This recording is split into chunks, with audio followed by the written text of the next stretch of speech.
ഇനി റിപ്പോർട്ടിന്റെ ഇപ്പോൾ വരുന്ന ബ്രേക്കിംഗ് വാർത്തയിലേക്ക് നമ്മൾ പോവുകയാണ്. ശബരിമലയിൽ പൂപ്പൽ പിടിച്ച ഉണ്ണിയപ്പം വിതരണം ചെയ്യുന്ന ആക്ഷേപം ഗൗരവതരമെന്ന് ഇപ്പോൾ ഹൈക്കോടതി നിരീക്ഷിക്കുന്നു. അഭിഭാഷകൻ ഹാജരാക്കിയ ചിത്രം പരിഗണിച്ചാണ് ഹൈക്കോടതി ദേവസ്വം ബെഞ്ചിന്റെ നിരീക്ഷണം.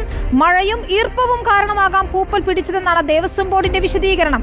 പൂപ്പലുള്ള ഉണ്ണിയപ്പം വിതരണം ചെയ്യില്ലെന്ന് ഉറപ്പാക്കിയെന്നും രേഖാമൂലം മറുപടി നൽകാമെന്നും തിരുവിതാംകൂർ ദേവസ്വം ബോർഡ് ഹൈക്കോടതിയെ ഇപ്പോൾ അറിയിച്ചിട്ടുണ്ട്. ശ്യാം ദേവരാജ് ഞങ്ങളുടെ ലീഗൽ കറസ്പോണ്ടന്റ് നൽകും വിവരങ്ങൾ. ശ്യാം, ആ ചിത്രത്തിൽ തന്നെ വ്യക്തമാണ് പൂപ്പൽ പിടിച്ച ഉണ്ണിയപ്പം വിതരണം ചെയ്തത്. അത് ഗൗരവതരമെന്ന് തന്നെ കോടതി നിരീക്ഷിക്കുന്നു.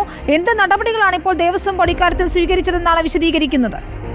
ഹൈക്കോടതി ദേവസ്വം ബെഞ്ചിന്റെ മുൻപാകെയാണ് ഹൈക്കോടതിയിലെ തന്നെ ഒരു അഭിഭാഷകൻ ഈ ഒരു ചിത്രം ഉയർത്തിക്കാട്ടിയത്. പൂപ്പൽ പിടിച്ച ഉണ്ണിയപ്പത്തിന്റെ ചിത്രമാണ് ഹൈക്കോടതിക്ക് മുന്നിൽ അഭിഭാഷകൻ ഇത് നൽകിയത്. ഇത് പരിഗണിച്ചാണ് ഈ വിഷയം, ശബരിമലയിൽ പൂപ്പൽ പിടിച്ച ഉണ്ണിയപ്പം വിതരണം ചെയ്തു എന്ന ആക്ഷേപം ഗൗരവതരമാണ് എന്ന് ഹൈക്കോടതി നിരീക്ഷിച്ചത്. ജസ്റ്റിസ് അനിൽ കെ നരേന്ദ്രൻ അധ്യക്ഷനായ ഡിവിഷൻ ബെഞ്ചാണ്, ദേവസ്വം ബെഞ്ചാണ് ഈ തരത്തിലുള്ളൊരു നിരീക്ഷണവും നടത്തുന്നത്. അഭിഭാഷകൻ ഹാജരാക്കിയ ചിത്രം കണ്ട് ബോധ്യപ്പെട്ടാണ് അത്തരമൊരു നിരീക്ഷണം നടത്തിയത്. പക്ഷേ ഇത് ഏത് സാഹചര്യത്തിൽ എടുത്ത ചിത്രമാണ്, എവിടെ നിന്ന് എടുത്ത ചിത്രമാണ് എന്ന കാര്യത്തിൽ വ്യക്തതയില്ല എന്ന് ഹൈക്കോടതി നിരീക്ഷിക്കുകയും ചെയ്തു.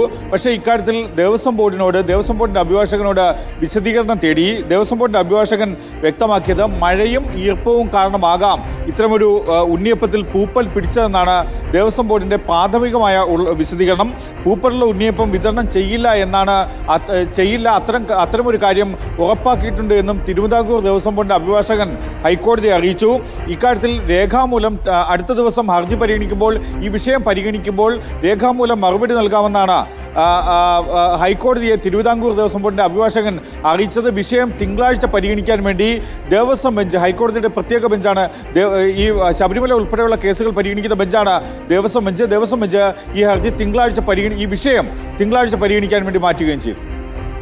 ശരി, ഏതായാലും ഗൗരവമുള്ള വിഷയം തന്നെയാണെന്ന് കോടതി നിരീക്ഷിക്കുന്നു. പക്ഷേ ഇതിലിപ്പോൾ ആ ഉണ്ണിയപ്പം വിതരണം ചെയ്യില്ല എന്ന് ഉറപ്പാക്കി എന്നാണ് തിരുവിതാംകൂർ ദേവസ്വം ബോർഡ് ഹൈക്കോടതി അറിയിച്ചിരിക്കുന്നത്. ശ്യാം ദേവരാജാണ്.